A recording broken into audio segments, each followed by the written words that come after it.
real, and behind the scenes, conversations were happening. But just as quickly as the idea started gaining traction, the Cowboys pulled the plug. Quietly, but decisively, they walked away. And now, as more details continue to surface, it's becoming clear that this might have been one of the smartest decisions they've made in a long time. Because the truth is, the Cowboys are in a dangerous spot defensively right now. If you look at their linebacker room, it's not just thin, it's inexperienced and unproven. You're relying on players like DeMarvion Overshown, Shamar James, and Justin Barron, with two of those names essentially being rookies just last season. That's not the kind of foundation you want when you're trying to compete at a high level in the NFL. And when you combine that with how bad the defense was overall last season, it paints an even more concerning picture. The Dallas Cowboys ranked near the bottom of the league in almost every major defensive category. They were 30th in total defense, dead last in pass defense, and gave up a staggering number of touchdowns throughout the season. That's not just a weakness, that's a liability. So naturally, the front office started looking for answers. And that's where Patrick Queen entered the conversation. On the surface, it made sense. He's a known player, he's been productive, and he brings a level of experience that Dallas clearly lacks at the position. Reports even confirmed that the Cowboys were monitoring his situation closely, keeping tabs on what was going on with the Pittsburgh Steelers and whether a move could be possible. For fans, it sounded like the kind of move that could stabilize the defense overnight. A proven linebacker stepping into a struggling unit, bringing energy, leadership, and production. And to be fair, the numbers do look solid at first glance. Queen recorded 120 tackles last season, along with tackles for loss and quarterback hits. That kind of stat line suggests activity, consistency, and a player who is constantly around the ball. It's exactly the kind of production teams look for when trying to fix defensive issues. But numbers can sometimes be misleading, and when you dig a little deeper, the concerns start to show. Despite all those tackles, the impact plays just weren't there. Only one sack on the entire season. Limited disruption in the backfield. Not the kind of game-changing presence you'd expect from a player commanding a major salary. And that brings us to the biggest issue of all, the money. Patrick Queen would have come with a cap hit of over $17 million. That's a massive investment, especially for a player who isn't considered elite at his position. In today's NFL, you have to be extremely careful about where you allocate that kind of money. One wrong move can set your roster back, limit your flexibility, and force you into difficult decisions down the line. And according to league insiders, there were already complications surrounding his contract situation, including potential disagreements and uncertainty about his long-term value. That's not the kind of situation you want to walk into unless you're absolutely sure the player is worth it. Even Adam Schefter pointed out that the Steelers weren't necessarily eager to move on, suggesting that there were still internal factors at play, whether financial or strategic. And when you see that kind of hesitation, it raises even more questions. If the team that knows the player best isn't fully committed to keeping him under those terms, why should you be the one to take on that risk? At some point, the Cowboys evaluated all of this, the production, the cost, the risk, and the overall fit, and made a decision. They stepped back. They chose not to pursue the deal any further. And while it may not have made headlines in the same way a blockbuster trade would, it was a move that could have a major impact on the team's future. Because sometimes the smartest decision isn't the one where you make a big splash. It's the one where you avoid a costly mistake. Now the focus shifts to what comes next. The need at linebacker hasn't gone away. If anything, it's still one of the biggest priorities for this team.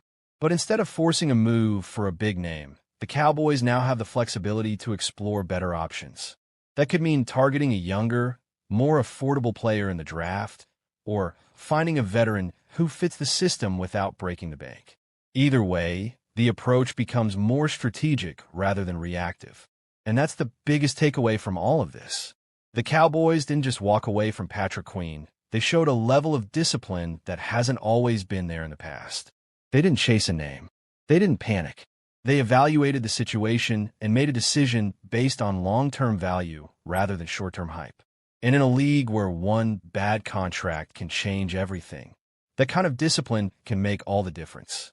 Because at the end of the day, building a winning team isn't just about the moves you make. It's about the moves you don't make. And this might be the move that quietly keeps the Cowboys on the right path. Cowboys need help at linebacker. That statement has echoed throughout the entire offseason, and the truth is, it hasn't changed. Not when last season ended, not when free agency rumors began swirling, and not even now as the new league year is fully underway. It's a reality that continues to hang over the organization like a cloud, because no matter how many adjustments they've made across the roster, one critical area remains unresolved: the middle of the defense. Under defensive coordinator Christian Parker, the Cowboys are trying to build something more disciplined, more aggressive, and more reliable. But without a strong presence at linebacker, that vision feels incomplete. Linebackers are the heartbeat of any defense. They call plays, stop the run, cover tight ends, and bring balance. Without the right players in that role, everything else becomes harder. And that's what makes this situation so interesting. As free agency kicked off, one name quickly surfaced in connection with Dallas: Patrick Queen of the Pittsburgh Steelers. Queen is a proven talent, fast, instinctive, and capable of elevating any defense he joins. But acquiring him wouldn't have been simple. It would have required a trade, and likely a costly one. Now, historically, the Cowboys have been cautious when it comes to big trades. But this offseason has shown a shift in mindset. Dallas is no longer sitting back and waiting. They're exploring, evaluating, and even initiating conversations when opportunities arise. That alone signals a change in philosophy. Still, things have taken a turn. According to reports from Nick Harris of the Fort Worth Star-Telegram, the Cowboys have moved away from the idea of acquiring Patrick Queen. Whether it's due to trade demands, contract concerns, or simply a change in direction, Dallas has pivoted. And now, two new names have entered the spotlight. The Cowboys are reportedly discussing Azeez Al-Shaair and Jordan Brooks as potential solutions. Let's start with Al-Shaair. Currently with the Houston Texans, Al-Shaair is coming off a Pro Bowl season. He's the kind of player who brings energy, leadership, and consistency. His ability to read plays, close gaps, and make tackles in space makes him incredibly valuable. He's not just productive, he's reliable. And for a Cowboys defense looking to stabilize the middle, that matters. There's also a geographical factor here. Houston isn't far from Dallas, which could make negotiations more practical. But at the same time, trading within the same state and essentially strengthening a rival can complicate things. The Texans would likely demand a strong return, especially for a player coming off a standout season. Then there's Jordan Brooks. Brooks' story is different, but equally compelling. A Texas native, he's deeply connected to the state. He played high school and college football in Texas before being drafted by the Seattle Seahawks. More recently, he's been with the Miami Dolphins, where he elevated his game to another level. Brooks is also coming off a Pro Bowl season, but even more impressive, here in first-team All-Pro honors. That places him among the elite at his position. He's fast, physical, and versatile, able to defend against both the run and the pass at a high level. And here's where things get interesting. Compared to the Texans, the Dolphins may be in more of a rebuilding phase. That could make Brooks more accessible in trade discussions. If Miami is looking to reshape their roster, they might be willing to part ways with a high-value player in exchange for draft capital or younger assets. For the Cowboys, that presents an opportunity. But this isn't just about choosing between two players. It's about strategy. Dallas is clearly trying to avoid a situation where they're forced into a decision during the draft. In recent years, we've seen teams reach for players, selecting someone earlier than expected because of positional need. And while that can work out, it's always a risk. The Cowboys don't want to be in that position. They don't want to go into the draft needing a linebacker so badly that they feel pressure to take someone like C.J. Allen earlier than they should. Instead, they want flexibility. They want the freedom to take the best player available, regardless of position. And the best way to do that? Solve the linebacker problem before the draft even begins. But there's another layer to this story. What if the Cowboys wait? What if they don't make a move right now, and instead let the draft play out? We've seen this approach before. Last year, Dallas had their eyes on Tetairoa McMillan. They entered the draft hoping he would fall to them. But when he didn't, they had to adjust. Eventually, they addressed the position after the draft by acquiring George Pickens. That situation could repeat itself here. Maybe the Cowboys are interested in a linebacker prospect. Maybe they're hoping someone falls to them. But if that doesn't happen, they could pivot just like they did before and make a trade afterward. It's a flexible approach, but it comes with risks. Waiting too long could mean missing out on key targets. Other teams could step in. Prices could rise. Options could disappear. On the other hand, acting too quickly could lead to overpaying. So the Cowboys are walking a fine line. They're evaluating talent, monitoring the market, and trying to find the perfect balance between urgency and patience. And all of this is happening while fans watch closely, analyzing every rumor, every report, every hint. Because at the end of the day, this decision matters. The linebacker position isn't just another spot on the roster. It's a cornerstone of the defense. Getting it right could elevate the entire team. Getting it wrong could hold them back. So when you look at the options, Alshire or Brooks, it's not just about who's better. It's about fit. It's about cost. It's about timing. Alshire brings consistency and leadership. Brooks brings elite-level performance and upside. Both would improve the Cowboys immediately. But only one, if either, will ultimately wear the star. And that's what makes this story so compelling. The Cowboys are searching. They're calculating. They're preparing to make a move.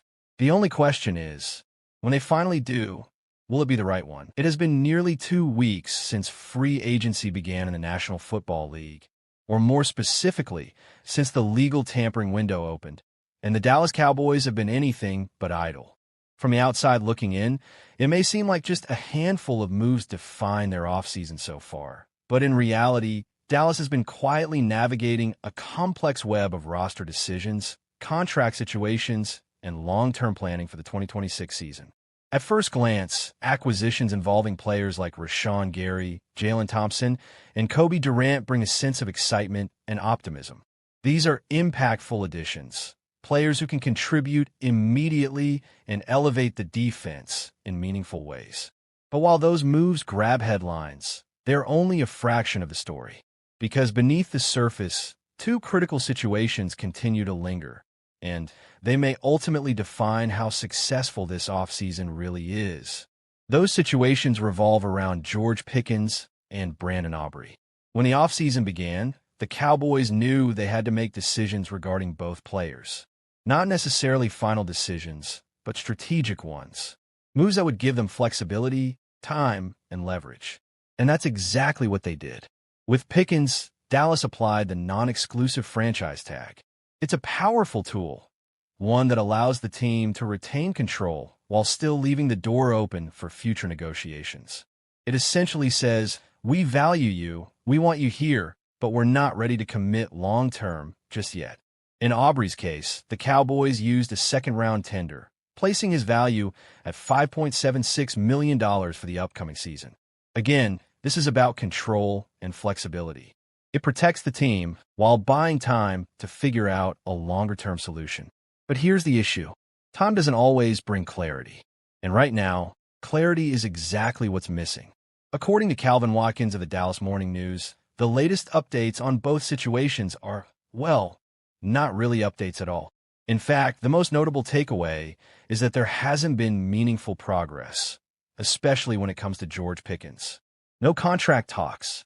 No negotiations, no momentum, just silence. That silence speaks volumes. It suggests that Pickens may very well play the entire 2026 season under the franchise tag. And while that's not uncommon in the NFL, it's rarely ideal. For players, it can feel like a lack of long-term commitment. For teams, it creates uncertainty. Of course, things can change. They often do. Between now and training camp, there is still time for discussions to begin, for offers to be made, for agreements to take shape. But there's also a deadline looming, a very real one. By July 15th, the situation will resolve itself one way or another. Either Pickens signs a long-term deal, or he plays on the tag. There is no middle ground. Meanwhile, the situation with Brandon Aubrey is arguably even more confusing. Not because of what's happening now, but because of everything that has already happened. To understand where things stand, you have to go back to the NFL Combine, where the first wave of reports began to surface. Early on, Clarence Hill reported that the Cowboys had made an offer to Aubrey that would make him the highest-paid kicker in the league.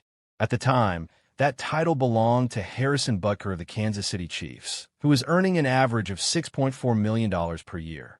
That benchmark has since been surpassed by Ka'imi Fairbairn of the Houston Texans, now sitting at $6.5 million annually. So for Dallas to make Aubrey the highest-paid kicker, their offer would have had to exceed that number. But how much higher? That's where things got messy. Reports from ESPN suggested that the Cowboys did indeed offer a deal that surpassed Butker's contract, but that Aubrey's camp was aiming significantly higher, reportedly seeking closer to $10 million per year. That's a massive gap, and it didn't take long for confusion to spread. At one point, Calvin Watkins reported that Dallas had offered Aubrey $7.5 million annually. But that report was later retracted, with Watkins issuing an apology and clarifying that the figure was incorrect. Adding to the uncertainty, Aubrey himself responded to a social media discussion about the report, calling it fake. But even that response was open to interpretation. Was he denying the $7.5 million figure specifically, or the broader narrative around the negotiations? No one really knew, and that ambiguity only deepened the mystery. Clarence Hill later added more context, noting that while the Cowboys did make an offer to make Aubrey the highest-paid kicker, it was not in the $7 million or $7.5 million range. He also revealed that Aubrey's agent countered with a $10 million annual figure, possibly as a strategic move to pause negotiations until both sides could meet in person at the Combine. Since then, nothing concrete, no confirmed numbers, no finalized deal. No clear direction, just a collection of reports, corrections, and unanswered questions. And that brings us back to where things stand today. The Cowboys have made moves. They've improved their roster. They've taken steps to position themselves for success in 2026. But when it comes to George Pickens and Brandon Aubrey, their present is uncertain and their future is unresolved. For now, everything feels like it's on hold, waiting, balancing, treading water. And in the NFL, that kind of uncertainty can either lead to a breakthrough or become a problem. The clock is ticking. The decisions are coming. The only question is, when they finally arrive, will they bring clarity or more chaos to build? And this one had the potential to completely shake up everything we thought we knew about Dallas offseason plans, because suddenly there were whispers, reports, and quiet hints coming from around the league that a blockbuster move, one that had already failed once, might not be dead after all.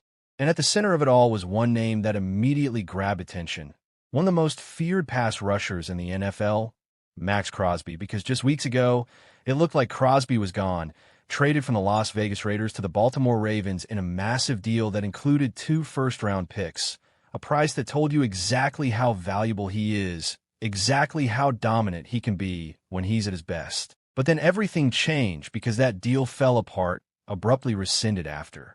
Medical concerns raised red flags, specifically surrounding Crosby's knee after meniscus surgery. And just like that, one of the biggest trades of the offseason vanished, leaving Crosby back in Las Vegas, but not in the same situation as before, because now there's context, now there's tension, now there's the reality that the team was willing to move him.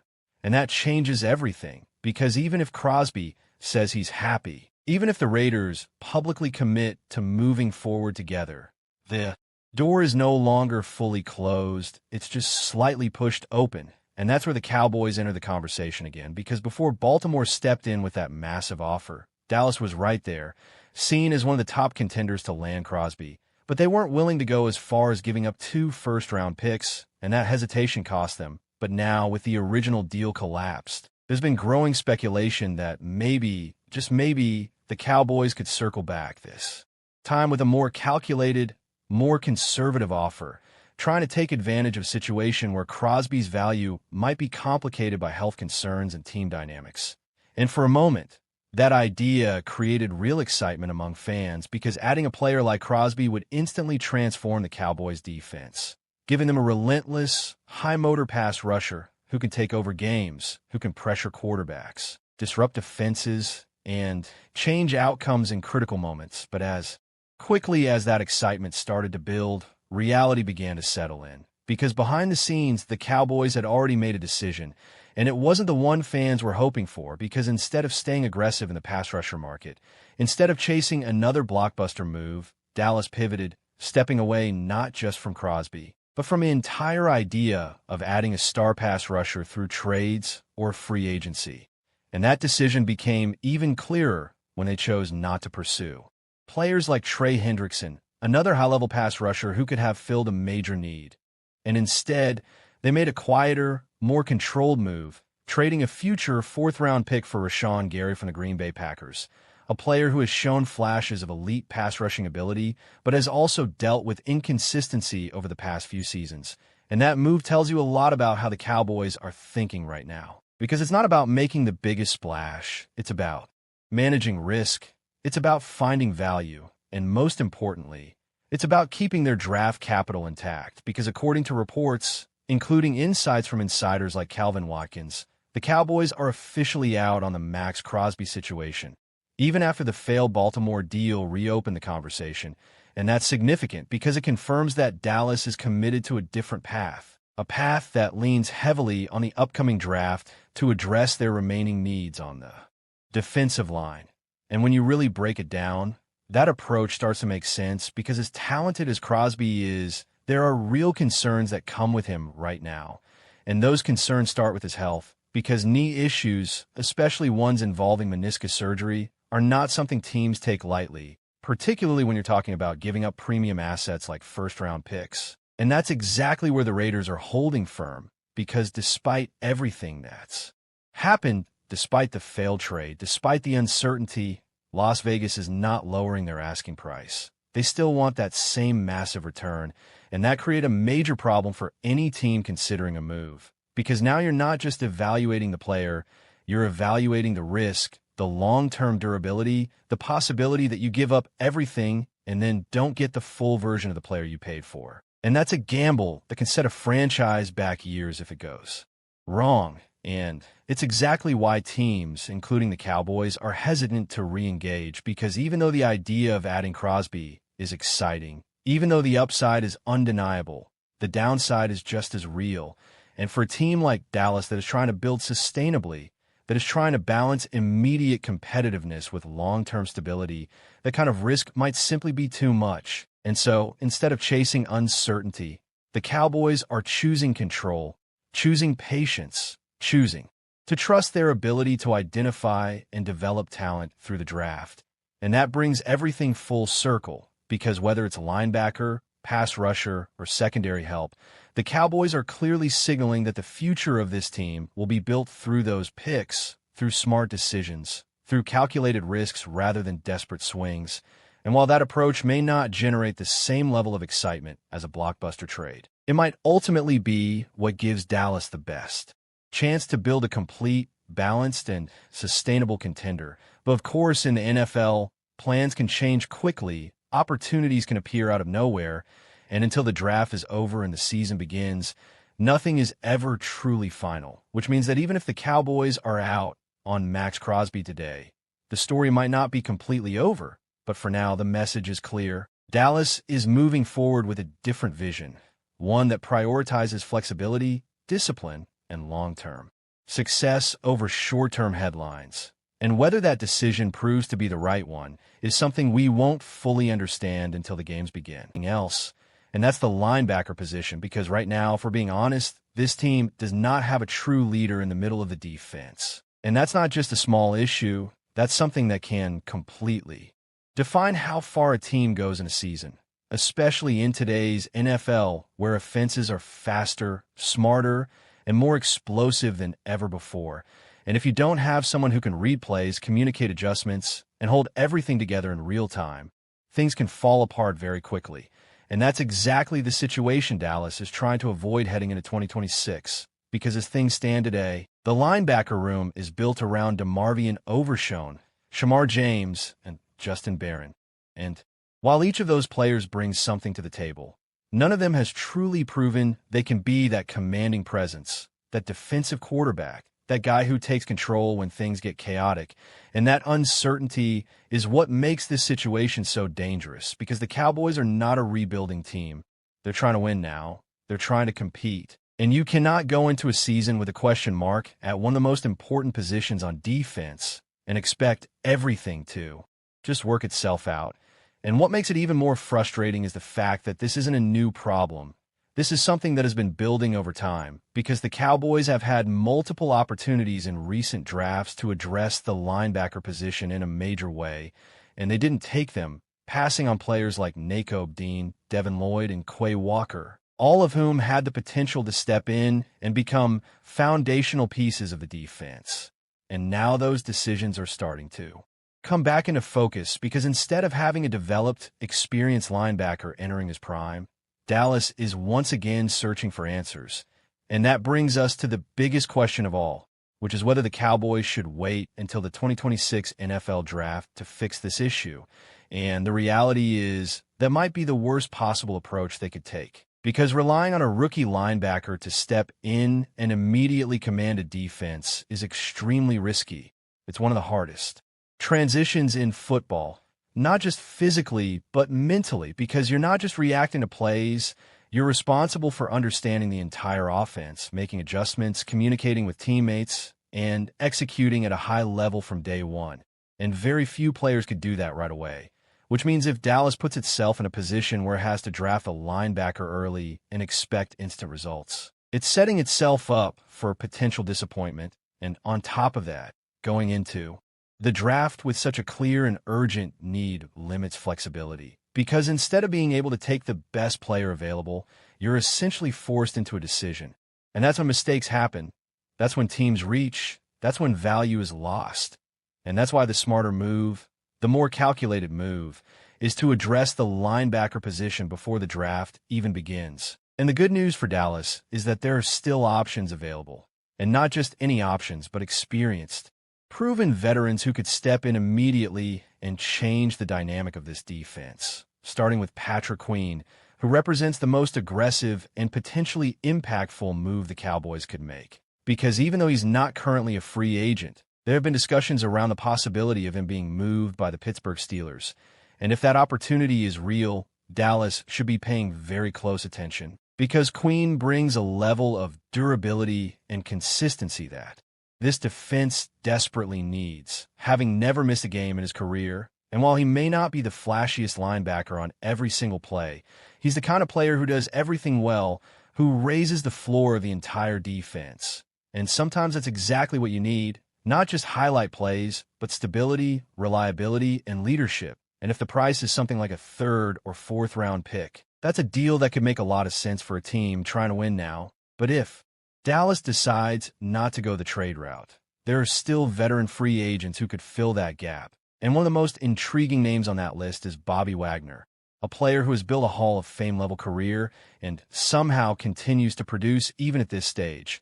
And while age is obviously a factor, what Wagner brings goes beyond just physical ability. He brings experience, intelligence, and leadership, the kind of presence that can elevate an entire unit. And for a young linebacker group, having someone like that in the room could be invaluable, even if his role is more of a bridge while a younger player develops. And then you have players like Jermaine Pratt, who may not generate headlines, but consistently delivers solid performances, someone who can step in, stop the run, make tackles, and provide exactly what Dallas needs without unnecessary risk. And that consistency is something this defense has been lacking, and in many ways, it might be exactly what stabilizes the middle of the field. And then there's Bobby Okereke, who represents more of a bounce-back candidate, a player who has shown high-level ability in the past, but is coming off a down season. And while that might scare some teams away, it could also create an opportunity for Dallas to get a talented player at a lower cost, betting on the idea that he can return to form in the right system. And finally, you have Shaq Thompson, another experienced veteran who may not be a long-term solution, but can contribute immediately, bringing versatility, leadership, and the ability to impact both the run and pass game. And when you look at all these options together, it becomes clear that the Cowboys are not without choices. The real challenge is making the right one, because this decision isn't just about filling a position, it's about defining the identity of a defense. It's about deciding whether this team is going to be aggressive and proactive or patient and reactive, and in a season where expectations are high and the margin for error is small, that choice could ultimately determine how far the Cowboys go. Because at the end of the day, the difference between a good defense and a great one often comes down to what happens in the middle, and right now, that's exactly where Dallas has the biggest question mark, and until they answer it, everything else remains uncertain. Reshape the roster, address major weaknesses, and build a stronger, more complete team, especially after a disappointing defensive season that saw the Cowboys struggle in multiple areas, including giving up over 30 points per game, one of the worst marks in the league. And when you look at the direction of recent mock drafts from top analysts, a very clear theme begins to emerge. The Cowboys are heavily expected to focus on defense, particularly in the secondary and along the defensive front, and it all starts with the 12th overall pick, where different analysts have very different visions for what Dallas could do. With Dane Brugler projecting a somewhat unexpected choice in Mansour Delane, a cornerback out of LSU, a player known more for his instincts and awareness than elite physical traits, someone who excels in both man and zone coverage, showing the ability to anticipate routes and make plays on the ball, which could be exactly what Dallas needs as they try to stabilize a secondary that has been inconsistent. While other analysts like Lance Zierlein see a completely different direction, linking Dallas to Keldrick Falk, a powerful edge rusher from Auburn, a player with impressive size and versatility who can line up on the edge or slide inside, offering flexibility along the defensive line. And even though his 2025 production may not jump off the page, the upside is undeniable, making him a classic high-ceiling pick that teams often fall in love with. And then there are analysts like Joel Klatt who believe the Cowboys should go in a completely different direction altogether by selecting Caleb Downs, the standout safety from Ohio State, a player widely regarded as one of the best defensive prospects in the entire draft, someone who has the ability to completely